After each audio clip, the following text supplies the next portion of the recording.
반갑습니다. 여러분, 하루에 한 장씩 하나님의 말씀과 동행하는 시간, 오늘부터는 말라기서의 말씀을 함께 나누려고 합니다. 그동안 우리는 에스라서와 느헤미야서, 학개와 스가랴서에 대해서 함께 살펴보았습니다. 잠깐 그 역사적인 순서에 따라서 다시 한번 정리해 보면요. 에스라서 1장에서부터 5장까지 스룹바벨이 등장합니다. 스룹바벨의 시대가 있었고요. 그 다음에 학개와 스가랴의 활동의 시기가 있습니다. 그 다음에 에스라서 7장에서부터 에스라가 등장합니다. 에스라 다음에는 느헤미야가 활동하죠. 자, 그러면 느헤미야가 활동하던 시기까지 어떤 일들이 유다 땅에 일어났을까요? 포로에서 돌아온 사람들에 의하여서 성전이 우여곡절 끝에 재건되었습니다. BC 516년경으로 봅니다.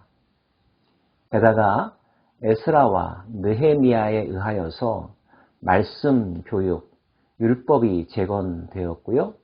성벽도 재건되었습니다. 그리고 학개와 스가랴, 에스라도 느헤미야도 성전을 재건하기 위한 유대민족들을 위하여서 격려의 말씀을 하나님으로부터 받아 전했고요. 그들은 꿈과 비전을 갖고 자기에게 주어진 일들에 열심을 다했었습니다. 그런데 그 다음에 그들에게 찾아온 것은 허탈감, 실망스러움, 답답함들이었습니다. 왜 그랬을까요? 성전이 재건되었다는 가시적인 결과는 있었지만 그 이외의 것들은, 예언자들이 말했던 것들은 성취되는 것 같아 보이지 않았기 때문이었습니다. 예를 들면 성전 재건과 더불어 이스라엘과 예루살렘의 영광의 시대가 올 것이라고 스가랴도 예언했고 에스라도 주장했지만 생각했던 것만큼 이스라엘은 예전의 영광을 되찾지 못했습니다. 주변 나라들을 심판하실 것이고 주변 나라들이 다 멸망할 것이라고 하는 예언도 학개와 스가랴서에 있었지만 그러나 주변 나라는 멸망하지 않았습니다. 유다는 여전히 주권을 빼앗겼고 페르시아가 그 나라를 지배하고 있었고 주변에서 여전히 이스라엘을 괴롭히거나 공격하려고 하는 세력들이 있었다는 것이죠. 자, 뭔가 되는 듯 하다가 자신의 뜻대로 되지 않으면 실망스러움, 또 의심하는 마음 찾아들 수 있었겠죠? 이것이 BC 430여 년경쯤에 유다 땅에 사는 사람들의 고민이었습니다. 그들은 속으로 이런 질문을 했습니다. 하나님께서 정말로 살아계시는가? 하나님께서 우리 백성들을 사랑하고 계시는가? 이런 마음이 쌓이게 되자 회의적인 태도들이 엿보였고요. 그런 마음들은 그들의 예배에서 드러나기 시작했습니다. 예배가 다시 형식주의로 흐르기 시작했습니다. 말씀 공부도 게을리하게 되었습니다.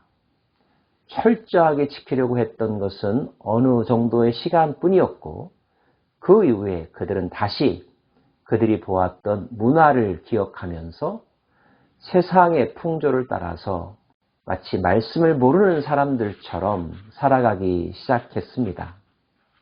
바로 그때 하나님께서 또 한 명의 선지자를 통하여서 말씀하셨는데요.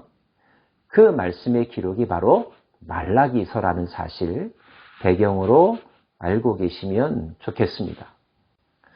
말라기서는 하나님과 그의 백성들 사이에 질문과 대답의 형식으로 하나님께서 뜻을 표현하시는 방식을 취하고 있습니다. 여호와께서 이르시되 내가 너희를 사랑하였노라 하나 너희는 이르기를 주께서 어떻게 우리를 사랑하셨나이까 하는도다. 우리도 가끔 하나님과 또는 부모님에게조차 이런 생각이 들 때가 있죠. 나를 정말 사랑하십니까? 라고 말이죠. 되게 이런 질문을 하게 되는 것은 지금 현재 모든 상황이 내가 원하는 대로 되지 않기 때문에 현실에 대한 불만족 때문에 나오는 경우들이 많이 있습니다. 자, 유다 백성들도 그와 같은 질문을 했었는데요. 그에 대한 하나님의 답변은 무엇입니까? 나 여호와가 말하노라 에서는 야곱의 형이 아니냐. 그러나 내가 야곱을 사랑하였고 에서는 미워하였으며 그의 산들을 황폐하게 하였고 그의 산업을 광야의 이리들에게 넘겼느니라. 야곱과 에서 중에서 내가 야곱을 선택하지 않았느냐? 사랑하지 않고 어떻게 내가 야곱을 선택했겠느냐? 야곱을 선택한 것이 내가 야곱과 그의 후손을 사랑한다는 확실한 증거이다. 그 이후에도 에서의 후손들, 에돔 족속이 때로는 교만하고 또 그의 형제인 유다 민족을 공격하려 한 적도 있었지만 내가 다 막아주지 않았느냐? 이래도 내가 너희를 사랑했다는 사실을 알지 못하느냐? 내가 너를 사랑한 가장 확실한 증거는 내가 너를 선택했다는 것이다. 이것이 하나님의 답변이었습니다. 여러분을 향하여서 베푸신 하나님의 기존의 은혜를 망각하지 마십시오. 하나님이 아니면 여러분이 이 세상에 태어날 수 없고 하나님이 아니면 그 아들 예수 그리스도를 경험할 수 없었으며 하나님이 아니면 오늘 내가 살아있을 수 없다는 사실. 이미 우리는 하나님의 사랑 안에 있었고 그 사랑을 충만하게 누리고 있다는 사실을 기억하시기를 바랍니다. 또 한 가지 유다 백성들의 질문이 있었습니다. 우리가 언제 하나님을 멸시했습니까? 무시했습니까? 무관심했습니까? 우리는 하나님께 할 만큼 했습니다. 이렇게 말이죠. 이에 대한 하나님의 답변은 무엇일까요? 내 이름을 멸시하는 제사장들아, 나 만군의 여호와가 너에게 이르기를 아들은 아버지를 종은 그 주인을 공경하나니 내가 아버지일 때 나를 공경함이 어디 있느냐? 내가 주인일진데 나를 두려워함이 어디 있느냐? 너희는 이르기를 우리가 어떻게 주의 이름을 멸시하였나이까 하는도다. 너희가 더러운 떡을 나의 제단에 드리고도 말하기를 우리가 어떻게 주를 더럽게 하였나이까 하는도다. 이는 너희가 여호와의 식탁은 경멸히 여길 것이라 말하기 때문이라. 만군의 여호와가 이르노라. 너희가 눈먼 희생 제물을 바치는 것이 어찌 악하지 아니하며 저는 것 병든 것을 드리는 것이 어찌 악하지 아니하냐. 이제 그것을 너희 총독에게 드려보라. 그가 너를 기뻐하겠으며 너를 받아주겠느냐? 네가 나를 무시한 적이 없다고?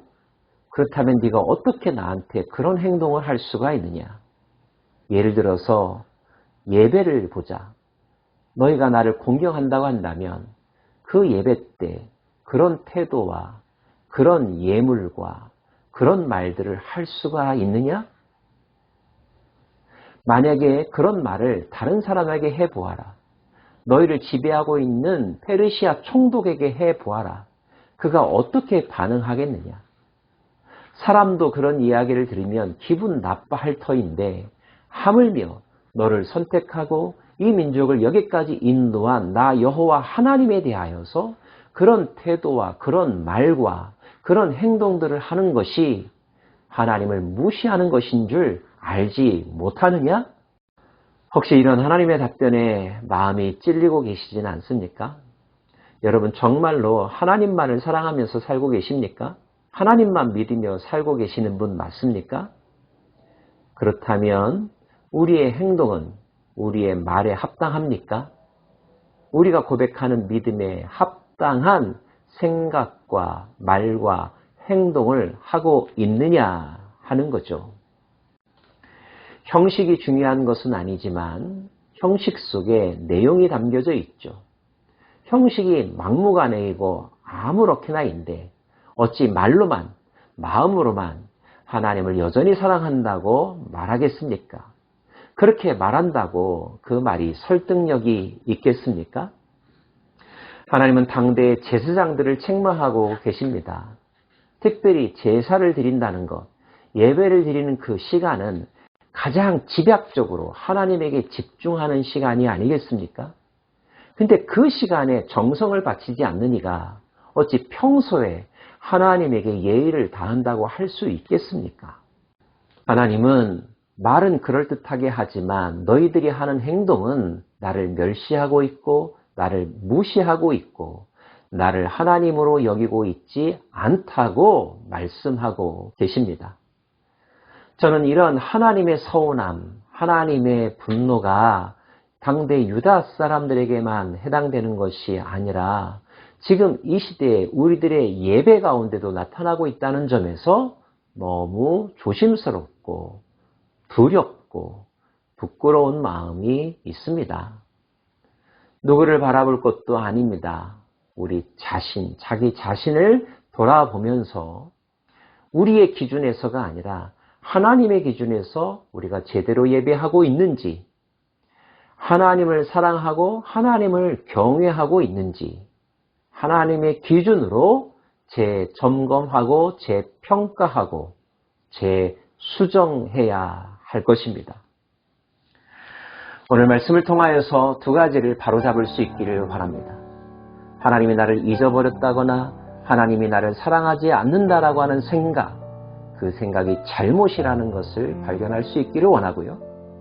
나는 하나님에게 할 만큼 했다. 나는 하나님을 제대로 믿고 있다. 라고 하는 자신의 자신감이 또한 바로잡아질 수 있기를 원합니다. 모든 것은 내 기준이 될 수가 없습니다.